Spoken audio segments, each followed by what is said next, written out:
Hi, welcome back to another episode of Let's Talk About This. My guest today is Mark Fox. Mark is an entrepreneur, he's a scientist, he's an engineer, he's an author, he's also a creative thinking consultant and crop formation researcher and former space shuttle chief engineer.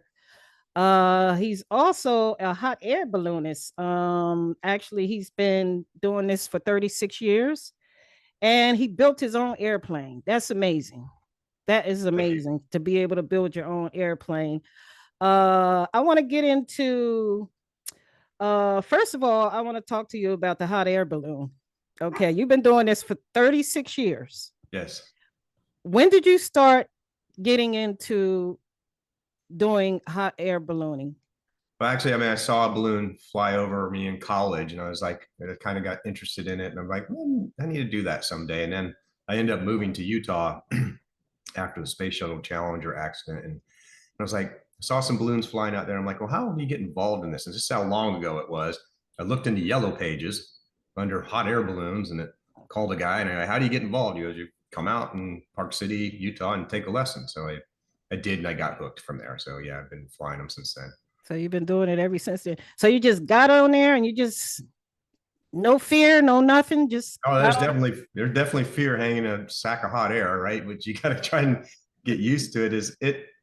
The balloons themselves are so strong, and there's like a minimum 30 to 1 safety factor on them. When Okay. they're brand new, they're 200 to 1. So their balloons do not fall apart. They're never going to fall apart in the air.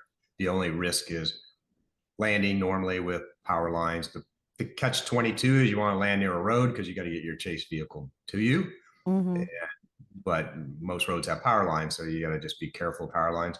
And the problem is, whenever there's a fatality in ballooning, the whole world hears about it because it's so rare. In Right. fact, we just went to a safety seminar last weekend. There's in 42 years of ballooning, there's been like 40 fatalities. I mean, there's that many in an hour Mm. on the highways, right? I mean, so yeah, so it's a super safe sport. You just like anything else, you got to prepare for it and be safe and don't do stupid things. Try not to. So yeah, Mm-hmm. it's that's one of the funnest things in the world for me is to take somebody up who's never been in one because they just it's not a carnival ride like it's swinging. You're not move you going exactly the speed of the air. Mm-hmm. So if the wind was 12 miles an hour, you're going 12 miles an hour, and there's no wind in the basket. It's Mm. the ground's moving 12 miles an hour past you. So Right. it's it's fun. It's one of the funnest. It's still my favorite hobby. So who controls the balloon? Are you the controller of the balloon You or know, I'm the is pilot, you're so the pilot? Okay. people ask, how can you steer this thing? No, you're going yes and no. You're going where the wind's going, but the wind normally will go different directions at different altitudes. So not Okay. always, but in general, in the east of the Mississippi and in the northern hemisphere, between the ground and 1,000 feet, it's usually going to turn right about 30 degrees. Mm-hmm. And that's because of the spin of the earth and the friction of air has more grab the closer it is to the earth. So that's what we call steerage in ballooning. Out west in the mountains, sometimes you'll have 180, right? You can go up 3,000 feet and it's going straight north, come down the ground, it's going straight south just Mm-hmm. because the mountains are mixing it up. So that's how you steer them. So you don't steer them directly, but then it's pretty amazing how accurately you can fly to a target and do what you need to do, right? You pick the altitude you want to go where you want. So Yeah. So it's a limited, I'm sure it's a limited amount of people can only be on there. it's all the Yes. size of the balloon and how much weight, right? So my balloon is me and 2 people. Oh, okay. Okay. So you're also a scientist. A scientist engineer. What type of scientist are you? Well, my undergraduate's chemical engineering. I was a rocket scientist, obviously, when I worked on the space shuttle program, but I don't know how I categorize myself there Okay. because and I don't think it matters because I'm not an electrical engineer, but I'm granting myself an electrical engineering degree after developing this vibe because none of the engineers could build it. It was catching on fire. I kind of figured out how to go do it and design it myself. So Mm-hmm. yeah, I don't know. I'm a tinkerer scientist, I guess. Okay. I guess you must have been one of those kids that were you one of those kids who would take things apart and to see how it works and put it back together? No. I was one of those kids who got in trouble all the time. And was a, I was a marksman, shooter, target stuff. And I was really good as a little kid. And my grades sucked until like middle of 10th grade. And my dad goes, I can't afford to pay for you to go to college. You need to quit screwing around, start paying attention to your grades, keep shooting because you're going to get an NCAA scholarship. And that's the only way you're going to school. And so I did. I changed my grades. And so that was it. I know I wasn't a tinkerer. I'm not mechanical. Okay. I don't like taking things apart and doing that stuff. Nah, I'm more Oh. interested in just how the world works and coolness, right? My friends tell me, I don't know anyone that wants to die less than you. I'm like, yeah, because I want to see what happens, right? I just want to see what's next with the weird and like this technology, right? I wrote an article a couple days ago because there's so many Facebook haters and I get attacked constantly. It's like you're selling voodoo and scumbag. It's awful. And I was like, okay, so think about the top 100 scams of all time. Okay, DNA sequencing, gene splicing, cloning, anesthesia, antibiotics, just all of those things were completely impossible and magic until they weren't, right? So this is on the cusp of where this technology is at. More and more people are getting into the bigger field of just energy healing and energy management. And again, I'm a rocket scientist. What do you mean energy stuff? That doesn't make, and then I go look at it and I'm like, okay, we start to look at it from a basic physics point of view. It does make some sense. If you think about it this way, Crystal, is like nothing in the world happens without an energy exchange. You can't cook food. You don't breathe oxygen to oxygenate your blood. You don't fall down the stairs and break your leg. You don't drive your car without energy exchange. So that's what this device is really doing, is it's transferring energy to your body so your body can help heal itself. That's the most basic way it works. So you founded this device, and what exactly? It's a pocket device, right? You can actually Yes. just put it into your. Do you have one with you? Yeah, Okay. right here. Survive. Okay. So it's very simple. It looks like an old iPod on purpose. I designed it that way. So you just turn it on. It's alphabetical. It's got 59 protocols in there. You pick the one you want. You hit play, and you either put it in your pocket or wear it with a lanyard around your neck. Or women keep putting it in their bra. I told them not to, but they do it anyway. So I've given up on that. It's just stick it in your bra, right? Or put it somewhere on your body.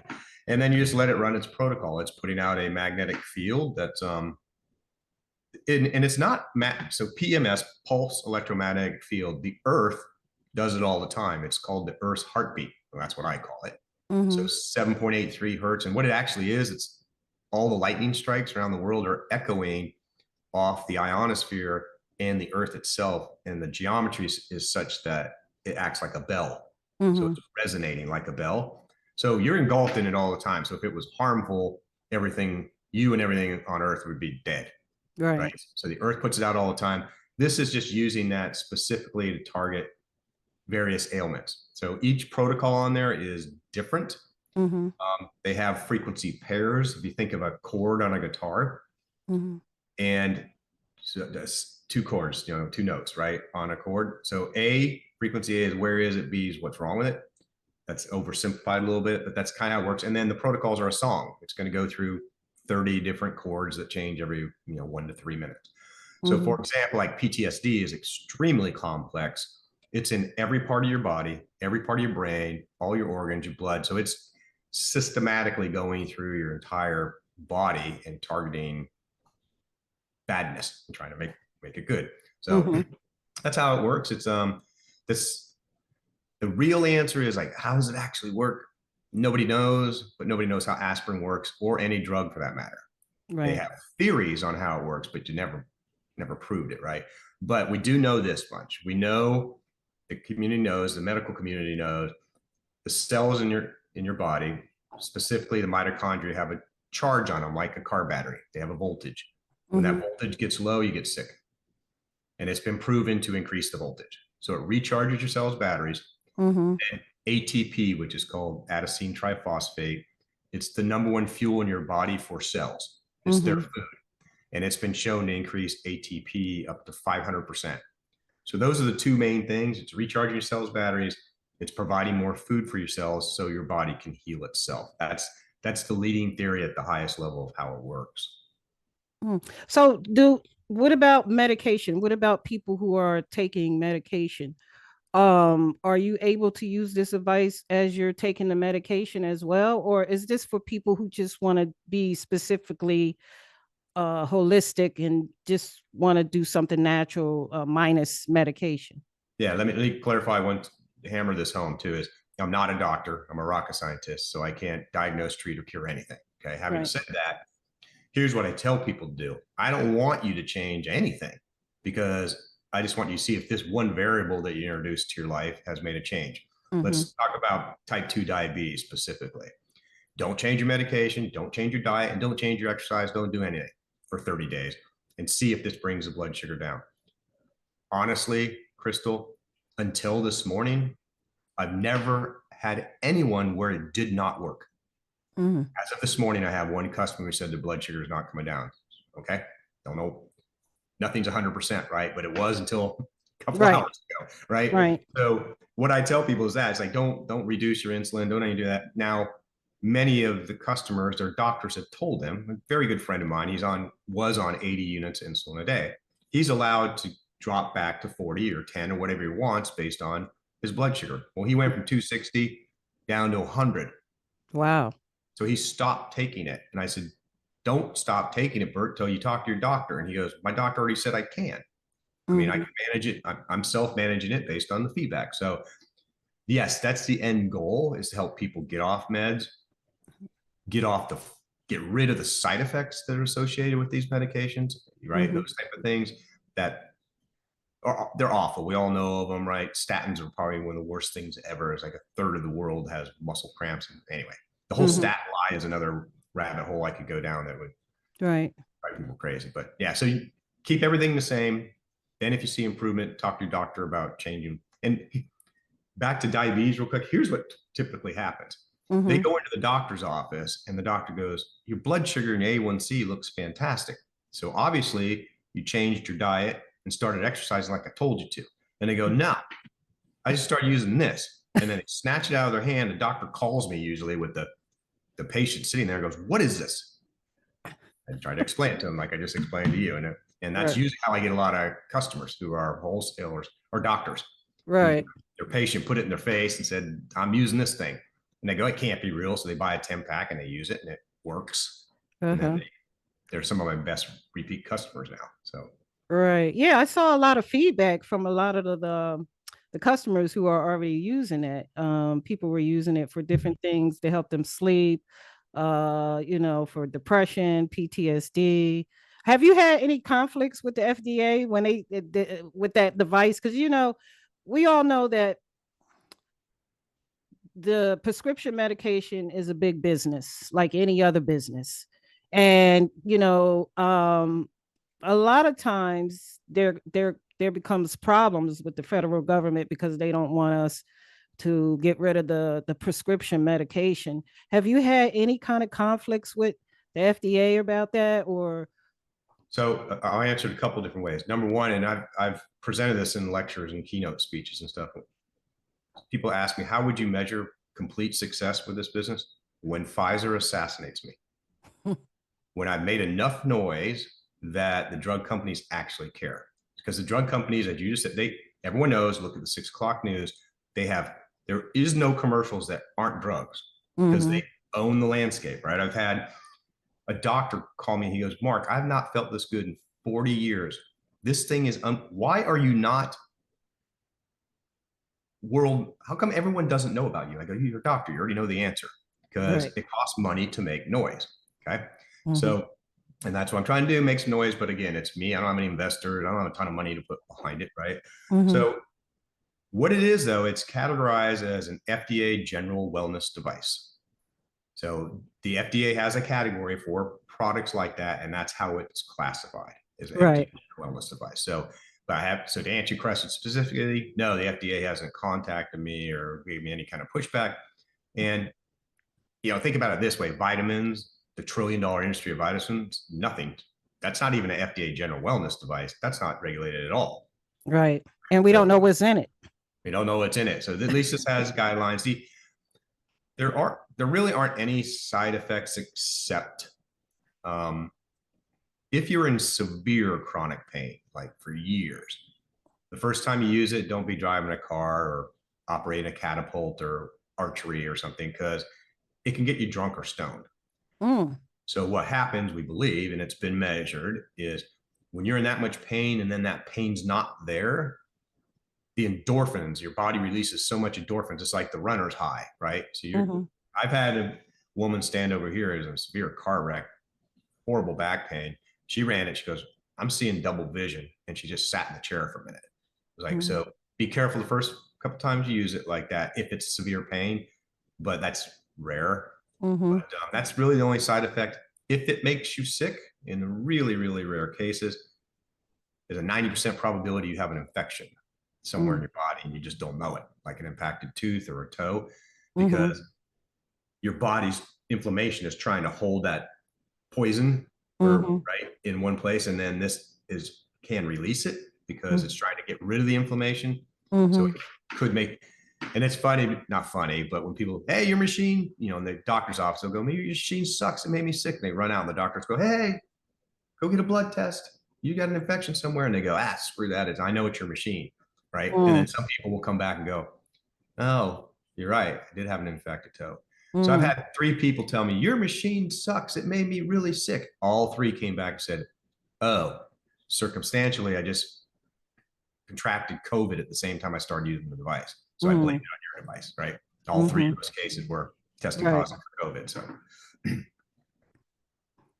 So you had, so some people have pre-existing conditions and don't even know it. right. And then they take that and use that. So it's like I'm curious as to how, how the thing actually works throughout your body. So it's like a frequency. That's what you're saying. Well, it's 1 to 1,000 hertz. It is a frequency. Okay. The analogy I use, it's not an analogy, it's real, to explain frequency and energy to people is picture a surfer sitting in the ocean on a surfboard. Frequency in hertz is how many times does a wave come by you in a second. Gauss, or the magnetic strength, is how big is the wave. Those 2 combined equal energy, right? So if you have a wave coming every hour and it's a little 1-foot wave, there's not a lot of energy. If you have 1,000 coming every second and they're tsunamis, that's a ton of energy. So it's, as I said earlier, it's transferring it. It's an energy exchange where it's transferring energy to your body. Frequencies, if you think about it, this pen, the only reason it exists is because it's vibrating at a certain frequency. The only reason your hat exists is it's vibrating at a specific frequency. Anyone that's old enough will remember Ella Fitzgerald on Memorex, where she sings and breaks a glass. So that's resonance and frequency. Her voice is resonating with the glass. And you think about it, everyday life, your car key, when you open your door in your car, why does it open your door and not the car next to it? Because that's been programmed to be resonating with the sending unit and the receiving unit. Right. As you turn your radio to 103.5 FM, how come you don't hear 102.5? Because that antenna and your radio are resonating together. Okay. There's millions of examples like that with resonance of how key fobs work. You tell your cell phone, right? It's resonating with the exact frequency. More complicated with the cell phone, but that's how it works. It's resonance, and it's not magical if you think about it from that point. Is everything is vibrating energy, and whatever frequency it's at determines what it is. Right, but it has to be programmed. What has to be programmed? The frequency has to be programmed to whatever it's going to. Like, for instance, you were just using a radio station as an example. Yeah. So what happened with this device? Because people ask kind of where you're asking, I think, is where the frequencies come from. How do you know which one to use? Right. What happened was only in the United States, right? 1910, a thing called Flexner Report came out. And then 1934, they ended up implementing it where before that, they were doing mechanical, chemical, and electrical therapies. The United States is the only one that got rid of electrical therapies. And they said, basically, if you're doing anything but drugs, we already mentioned that, or surgery, you're going to lose your medical license. So all of this research got lost in the United States. Then when it got resurrected, it got discovered with an old machine that literally said inflammation 40 hertz, vitality 212 hertz. What does that mean? Right. Mm-hmm. So this lady just started playing with it. So you think about, I use the analogy chords on a guitar. Think about recipes, cooking, right? I'm going to add some oregano, put some thyme in there. I'm going to take out another spice to make my recipe. And over time, it just gets better. Mm-hmm. So it was 8,000 practitioners in the last 35 years that have been cooking, right? They're cooking with these recipes, trying to see what works, take stuff out that doesn't, take stuff in that does. Mm-hmm. In fact, PTSD, this is interesting, is the lady who wrote it 17 years ago got a hold of me about 2 months ago. And she goes, I wrote the PTSD protocol. What do you have these frequency pairs in there? I'm like, let me look. No. Mm-hmm. She goes, right. The community took them out because they didn't believe me. Put them back in. I know what I'm talking about. You need these 3 for such and such. I'm like, okay. So still today, you're modifying stuff, doing things a little bit different. Mm-hmm. I'll get somebody every day, probably 5 to 10 times a day now. Hey, will this help with our, okay, this morning, was something with water in male genitals, right? So I have to Google whatever somebody asked me, and I go, yeah, okay, so what's the underlying cause? The underlying cause is usually inflammation, 80% of the time, toxicity. So if it's inflammation, run general inflammation. If it's allergy related, run allergies. If it's toxicity, run liver, right? If it's blood flow, run heart. So a lot of times I'll just tell them, hey, yeah, I didn't know what that disease was. I'll give you a good, super good example. So the doctors contacted me, several of them in the last 3 weeks. You have anything for ICBPS? Never heard, don't know what it is. Interstitial cystitis or something. I'm like, what? Okay, stop the doctor. What is it? Your stomach hurts really bad, and we don't know what causes it, and we have no solution for it. None. And there's 8 million cases a year. So we dive into the research. We find somebody that did a study on this, right? And they were super successful, a pilot program. They ran 33 hertz. Okay. So it's like, all right, let's go. And it's funny because this doctor and his associate, he's like, I need double blind studies. I need this. I need this. And I'm like, we can do all that. Costs a lot of money. Takes a long time, but I know how to do all that. Right. And he gets off the phone and his associate goes, Mark, be patient with this guy because he is the world's expert on this ailment. The world, not the United States. Right. If he finds a solution, he's going to stand up and tell the whole world about it. You won't be able to make it fast enough. 6 hours later, Crystal, that doctor called me back and he goes, you know what? Forget everything I said about double blind studies. You know why? Because we have nothing to give the patients. They come in, they're crying, they're in pain, and we send them home with nothing. The only thing we can give them is opioids, and nobody wants to do that. He goes, so let's just start using yours and see if it helps. So that's as of 3 days ago. There's a disease condition I never heard of in my life to maybe we have an answer. Let's go see if it works. So I just simply said, I gave them 25 of these. When those patients come in, stick it on their stomach for 30 minutes, ask them if the pain is less. Don't get too scientific to start with, because we try to get biomarkers and all this subjective stuff, and you can, but objectively is still the gold standard. If you go in for pain, the doctor's going to have you look at a VAS, okay, fancy word, vertical analog scale. It's a 1 to 10. You go, I'm a 9. I look like that, frowny face. And then when you leave, you go, I'm a 3. Right. 9 minus 3 improves 6, and they do a bunch of statistical analysis on that. You can now measure. So what's called cytokines is a direct measurement in your system for pain. Your body produces cytokines when you're in pain. And now, last 5 years, you can get the test from saliva. So I don't even need blood anymore. So we're going to start to add those kind of biomarkers to get more subjective data to add to the objective data. But yeah, it's exciting. I mean, here I might fix something for 8 million people that I didn't know existed. Right. A month ago, right? It's like I had, and then I'll let you ask some more questions. I had one doctor, female MD, call me. She goes, do you know what vulvatilia is? And I probably pronounced it wrong. I go, no. And maybe I don't want to. Vulva sounds like female parts and such. She goes, right. It's stabbing, burning, itching pain in female genitals. They don't know what causes it. It's awful, and it's way more common than any woman's going to admit because it's embarrassing. She Mm-hmm. goes, I'm going to run every protocol you got. And if I find something that works, I want you to share the $1 billion with me. I said, Mm-hmm. okay, fair enough. So yeah, but that happens every day. It's like, does it help with this thing? Yeah. Mm-hmm. If this doesn't raise the hair on your arms, you're not human. Okay.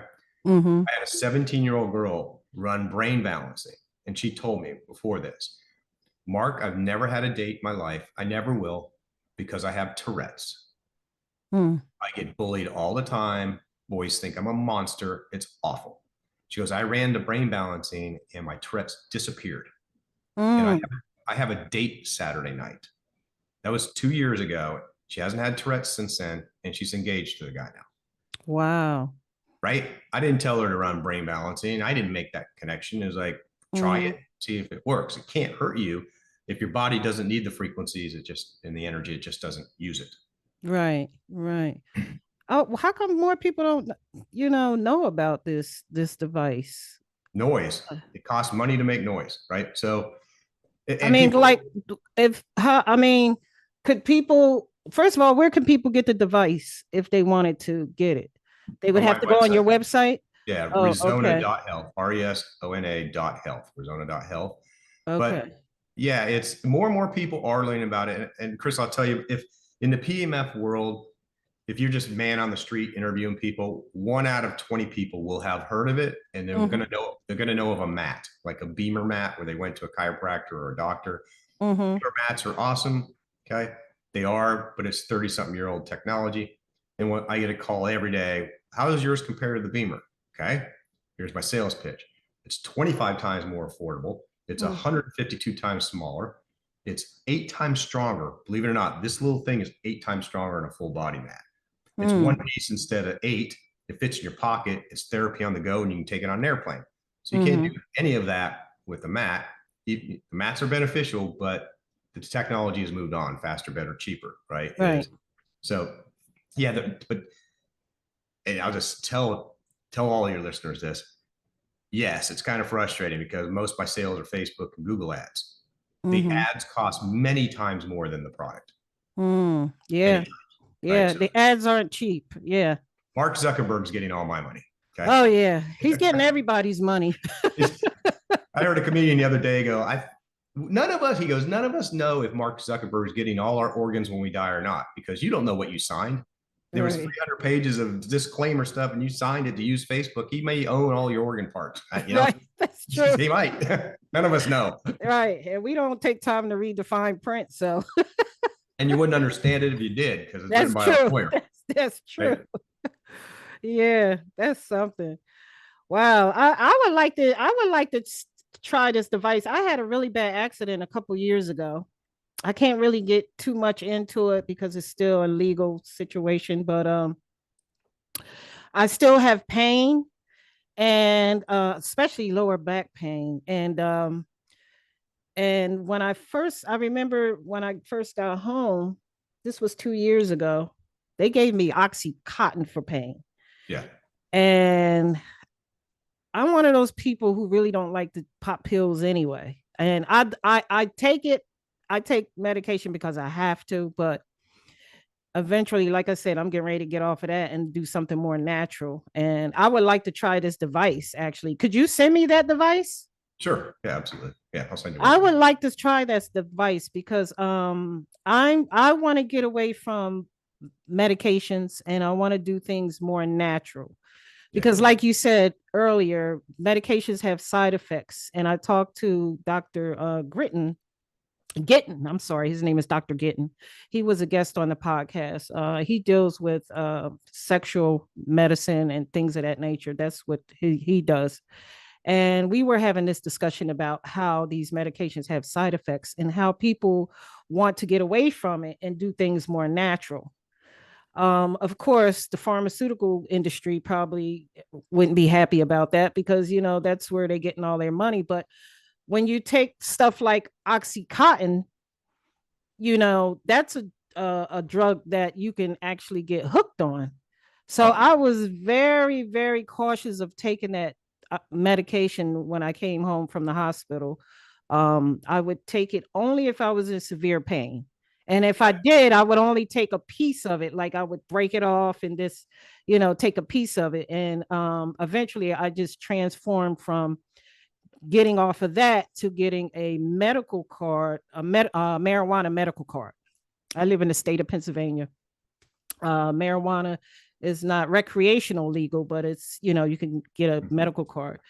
But yeah, those drugs could cause people to get hooked on, and then they go on and do harder drugs. Right. When you Oxycontin is, as you know, is horrible. A couple yeah. comments there say, yeah, we have a specific protocol for low back pain.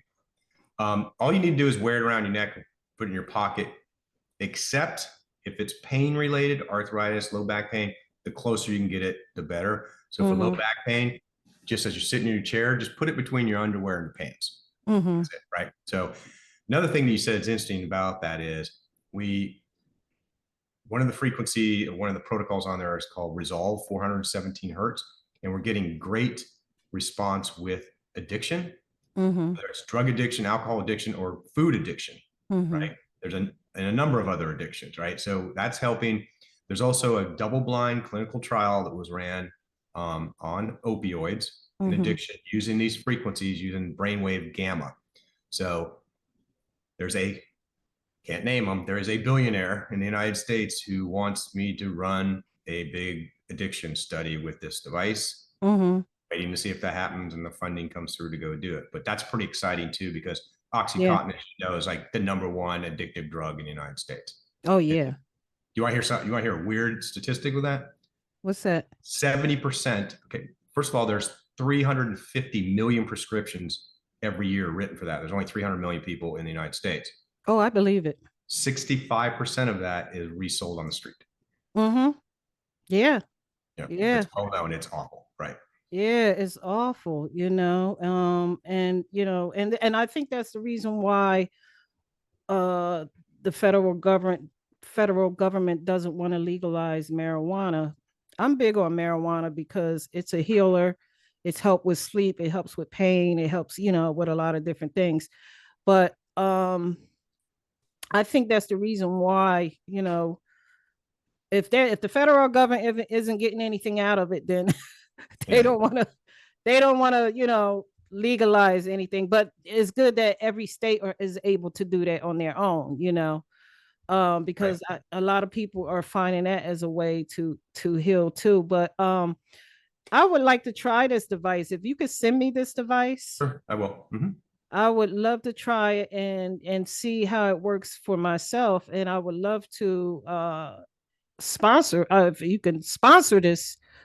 I can use this as an advertisement on my podcast on every episode, because my podcast is based on mental health and wellness. And if I could provide something for my audience that's going to help them heal naturally without using any, you know what I mean? Here's what we're going to do, Crystal. So tell and put this in the notes and we'll say it right now. So Rezona.health/Crystal. I'm just going to create a landing page for all your listeners. They'll go there. They can learn more. We'll give them $150 off. It's $399. We'll give them a huge discount. It's not a hard sell or anything. Just go look. We have tons of information. I have infomercials, books, videos, my YouTube channel. I have tons and tons of information stuff. So they can just go learn more. Just go to Rezona, RESONA.health/Crystal. And I'll create that page as soon as we hang up. Okay. Great. Yeah, definitely. Because, I'm looking for something to provide for my audience. I talk to a lot of people who are dealing with mental health, who are struggling with PTSD, physical elements from accidents. And I had an Army veteran guy who suffers with a lot of pain. And he said he's tried everything and nothing seems to work. So this would be I will say this with PTSD though, Crystal, that is the clinical trial that I ran by myself, and I have it's a 95% success rate or more now. I've got all the statistical data to show that is real. Right. So. Yeah. And I've seen all the feedback from it. I've seen a lot of people who already have this this device, and they were talking about how it works for them. But I definitely would like to link up with you, and we Okay. can make, you know, So what you're referring yeah. to is the video testimonials on my website. I'll just tell you one. For every testimony you'll see, there's at Uh-huh. least 200 to 300 other people it helped. It Right. is almost, I'll sum it up this way. A friend I've known since kindergarten, it's helped him with 7 different things, right? 8 different things, right? He's Mm-hmm. like, Mark, I'd rather give you a kidney than a video testimonial. That's Mm. how hard it is to get video testimonials from customers. It's unbelievably hard. So Right. I think I have 45 or 50 up there. There's Right. thousands of them that I would get if people weren't scared of a camera.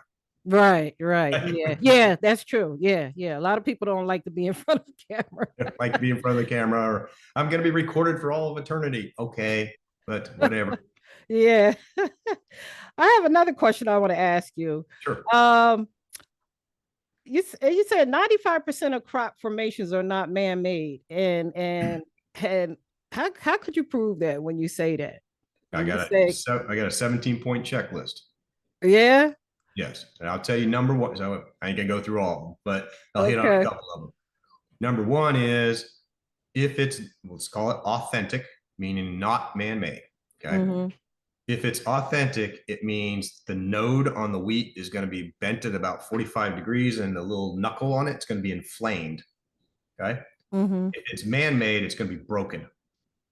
It'll be bent Right. over, broken, and there won't be any inflamed node. And if it's authentic and you don't step on it after about 48 hours, it's going to stand back up. If Mm-hmm. it's man-made, it's dead because you broke it. Right. Okay. There's BBs. Mm-hmm. Okay. BBs in the field that come from sand and the iron that's in the sand. But to make a BB, you have to be 800 degrees centigrade, Mm-hmm. screaming Right. hot. So it gets screaming hot, but nothing catches on fire, which is a really weird thing. Okay. Yeah, that is weird. So, but you'll find little beads in it Mm. all the time. Uh, Real, one of the more famous ones, right, was they estimated it would take something like 20 to 30,000 man hours to make. Okay. Mm-hmm. It appeared in less than 1 minute. And they know that because it's at Stonehenge. There's all these tourists at Right. Stonehenge. You can see where this crop formation formed on the side of the hill because it goes up a slope. Mm-hmm. It's at 5 in the afternoon. It Wow. wouldn't have been made by people, right? So the other one is like, okay, if it was all fake and there's armies of people doing this, where are they staying at night? Because in Wiltshire, England, which is one place, they happen everywhere in the world, but in Wiltshire, England, there's only Mm-hmm. like 4 Airbnbs. There's no hotels there. Right. Where are they camping? Where are they living? They're not, right? So um, there's little silicon white powder stuff that's made. If you looked at the rheology of how, there's one called the basket that is vertical circles that are woven. I mean, they're braided. So if you just Mm-hmm. look at all of the manpower and stuff, it's not possible. And there's a lot of, I didn't go through all the scientific checks, but there's a checklist. And I'm not Mm-hmm. obsessed with crop formations. You're just kind of a Right. hobby. Right. But I've read every book written in English that I know of. I've met every researcher, I think, unless there's some new ones that came on. But when people Mm-hmm. go, how come they don't happen in the United States? They do. Do you know how many people research crop formations in the United States? How 1. many? 1.5 people, and I'm the half a person. The other Wow. person's a lady in Massachusetts. There's nobody in the United Nobody. States ever looking for them. Right. And they probably happen all the time, but they're just not reported. Nobody cares. They're not. Right. Right. The reason they quote show up in Wiltshire, England, is there's a half a dozen researchers there every summer looking for them. Right? Mm. But we know Okay. that in the Netherlands, there's some more now, and we know it happens in every country. But yeah, there's a Yeah. specific checklist. I read all their books. I came back and I presented it at a conference, to crop formation conference. Here's what this dumb rocket scientist came up. These are the 17, 18 things I got out of your guys' books. Am I missing something? And they're like, nah, that sounds like a great checklist. Can we have it? So that's what Mm-hmm. they use now, right? But you could tell Mm-hmm. if you're researching when you walk crop formation, you'll know within 30 seconds if it's man-made. It's going to have, if it's man-made, it's going to have mud prints everywhere. It's going to be broken. Wiltshire, England, it rains all the time, right? Right. It's raining all the time in summer. It's muddy. It's nasty. So if there's people stomping through there, there's evidence everywhere. Right. Yeah. That's a long answer to wait. But yes, it's you can prove it that way. And there's multiple things of that are super interesting to me. Is like people go, oh, what? I thought these two guys or something admitted that they made them all. Yeah, the amount of misinformation propaganda in the early 90s. Doug and Dave was on, these two old guys named Doug and Dave were on every newscast, every paper, everywhere. Oh, I saying, heard of those guys. Yeah. yeah, saying you heard of them and it's 2024 and you haven't heard them since 1993, but That's everyone true. still remembers it must be Doug and Dave. Okay. And there's an awesome clip that you can't find anymore. Video Right. clip of them being interviewed, and the journalist goes, "So you made these crop formations last night in Wiltshire?" Yep. You made them? Yep. Did you make the one in the Netherlands last night too? Which would be impossible, a different country, right? And they both look over at the director, producer, whatever, and go, "He's not allowed to ask us that." Right. Because they got caught lying right there. But everyone just kind of remembers. So the amount of misinformation is so powerful. Is like, and I've talked to some guys in pubs and I'm like, they admit they made that one, right? So the 5% that are man-made, and you go, well, did somebody pay you? Yeah, I got paid. I can't tell you who funded me. So there's a constant amount of people over in Wiltshire that about like 5% of them are going to be man-made, and some of them look pretty good. Right. Getting better with GPS and stuff. But it's just to mix in misinformation that somebody is funding to make people confused, right? If you don't know this, the military's number one weapon is not bullets, it's misinformation, right? Is the whole propaganda thing of telling them something else is going to happen, all that, going down that rabbit hole. But anyway, that's a whole nother story. it's a deep rabbit hole, yes. Yeah. Wow. I got one other question to ask you before we close out. What really happened to the Space Shuttle Challenger? The O-rings did fail. Go ahead, I'm sorry. Say that again. What happened? Well, my question was, what really happened to the Space Shuttle Challenger? Yeah, the O-rings, the O-rings failed on the solid rocket boosters, like you heard. That part is true. But all the circumstances, other things around it, you never heard. So the number one concern on the space shuttle at the time was the three main engines on the orbiter. They have turbine blades that go from 0 to 35,000 RPM or 38,000 RPM in like a fraction of a second. And then they're hit with liquid hydrogen, liquid oxygen, 253 below zero, 430 below zero, something like that. So it's getting thermal shock that is unbelievable. So the blades actually, Crystal, change their crystal structure through that thermal shock that creates a metal that does not exist on Earth, that you can't be produced by a human being without running it through a motor. So the blades were very brittle and they cracked all the time. Everyone thought that was the number one issue. I was at the launch pad. The Challenger happened. When we saw it, all of us like, it finally threw a blade. So that was the biggest issue. Number two is the external tank leaked fuel. Okay. It's 27 feet in diameter and it's thin. You fill it with something 400 below, it's called shrinkage. That thing would actually shrink. So it would crack a lot, and then cryogens, the hydrogen, oxygen would drip on the booster. So we know this for a fact that the booster around the O-rings was 37 degrees. Well, it's 37 degrees outside, excuse me. Right. It's very windy. So, but the boosters were 9 degrees and 14. That's impossible unless something's keeping it cold. And people go, oh, it's wind chill. Wind chill only exists on a living thing with a heartbeat. Okay. Right. If you have 36-degree wind and a lot of wind, that booster should have been 36 degrees, right? Right. Because if it tries to go to 37, the wind's going to cool to 36. If it goes to 35, it's going to heat it up to 36, right? So it should have been 37. It wasn't. It was 9 and 14. There's nothing to cool it except the cryogens, right? Dripping on it. Right. So yes, you take a rubber O-ring and you put 200 below zero on it, it's going to turn it to glass. And that's what it did. So the O-rings did fail, but they failed because of the external tank leaking on them. And there's a whole bunch of other stuff about management being stupid and all these things. Like, no, it wasn't like that. It's like the launch before got postponed for the first time ever due to the solid rocket boosters because the ocean waves were too high, and we hurt a diver has to get in there and put a plug in it, and one got hurt really bad. So we made a new rule that says certain wave height. Well, the the launch before the wave heights were too high, so we canceled the launch. NASA did, and NASA goes, "Who came up with this stupid requirement?" And they're like, "You did, we did, we came up with it together." So this guy at NASA, manager, he had never been in the limelight before, and suddenly he canceled the launch. He had to go explain to so he, excuse me, he was going to cancel the launch. Correct that. The option was, he goes, "Can I just let him sink? Just don't recover him."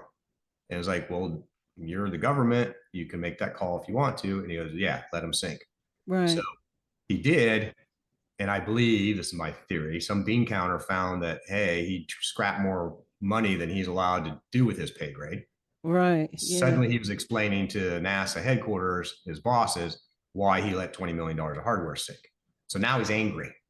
So the next launch, we said, hey, cold is in the direction of badness. And he's like, so it always been prove to NASA, prove it's safe, prove it's safe, prove it's safe. Now it was prove it's not safe. Right? And you go, well, you can't do that. And he goes, is it out of specification? Yes or no? It's like, that's not a yes or no question, because there's no specification for temperature. Right. So the correct answer, sitting on a courtroom, right? Right. Oh, it was not out of spec.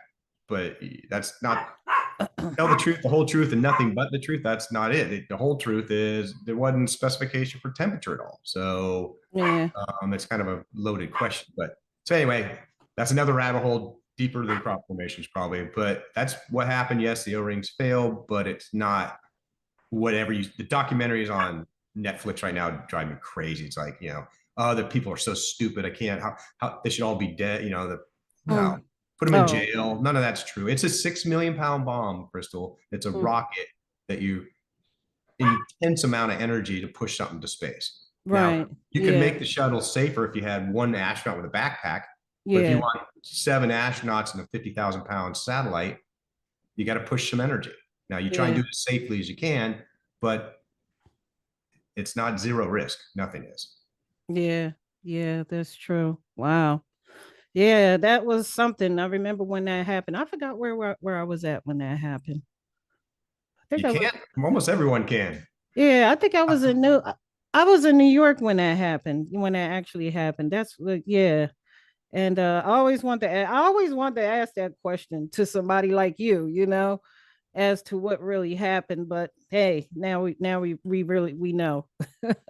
And it was interesting real quick. I mean, we were all on a call. Ronald Reagan was the president. He was on a phone call, and he goes, and everyone's kind of pointing fingers. He goes, "Hey, this is the most technical advancement human beings have ever built. Fix the blankety blank thing." And he hung up. So we're like, what does that mean? Budgets, how much money you got? And it was weird because there was no budget. It was just like, go hire a bunch of people and get on it. So we designed it. I told you about the external tank, spent twice what we did fixing O-rings. And then Rocketdyne, that had the main engines, they spent 4 times what we did. You didn't hear any of that in the news, fixing everything that was wrong in the background, which made it much, much safer for ended up being a 30-year program. So, but it was still, it's a rocket. It's still experiment. Each launch is a little different, right? So. Yeah. Okay, well, you know what? I love all this information you gave, and this device, I'm very excited about trying this device. This is the first time I've heard of it, and I'm sure there's, this would be something that my audience would really uh love to use. I would think, because like I said, I came across a bunch of people who have been trying all kinds of stuff and they can't seem to find anything that's helping them, with with the pain and things of that nature. So, but so the website, where is the website? It's Again, we're gonna send them to a landing page, resarizona.health/crystal. We're gonna send them just to that page. Okay, my editor, he's gonna put all the information at the bottom of this interview when it airs. This interview will air not this Friday. Oh well, I have one airing tonight. This one will air next Friday. Okay. So it will go underneath down below. All the links and everything will go down in there. So, but thanks a lot, Mark, for taking time out to stop in. I know on your busy schedule, you're getting ready to take off tomorrow, I think it is, you said. Monday. Oh, Yes. Monday. Yeah. Okay. Well, thanks for stopping in and presenting my audience with this device. I'm sure I'm going to get a lot of feedback after, from this interview. People Just being one last excited. comment is when people start to go, scam artists, or they're skeptical, they should be skeptical. There's a 30-day money back guarantee. If it doesn't work for you, send it back or full refund, because I don't want anyone to have one where it didn't help them. Right. So Right. every time on Facebook somebody goes scam artist, I go, explain to me how I'm a scam artist when I have a money back guarantee. I don't Right. understand cash flow of it. And then they just keep arguing with you. It's like, Yeah, yeah, I know. You get a lot of feedback on social media. People just say things just to be saying it, and they don't understand a lot of stuff. They right, just, I right. I learned to avoid a lot of things on I'm trying to social. learn to do that. I'm trying to be better. It's like I told my wife, she goes, "Why you let it bother you?" I'm like, "I take it personal." It's like, Yeah, but I'm getting better at just trying to go. I can't rationalize with that person and just stop. I just don't comment. yeah, yeah. You have to. Anyway, now get rid of the negative vibe. Positive vibe is we're having a lot with the vibe. We're having a huge success rate. It's doing some amazing things. Give it a try. It's super affordable. And we'll Mhm. give your listeners $150 off. Doesn't work, send it Yeah, back. right. There's no problem with that at all. Yeah, yeah. Thanks a lot. I really You're welcome. appreciate that. And for the audience who's watching, leave a comment below and make sure you like and subscribe to the channel so I can bring on more experts like Mark Fox. Until then, we'll see you next week for the next episode. On that note, you guys have a blessed day. Peace.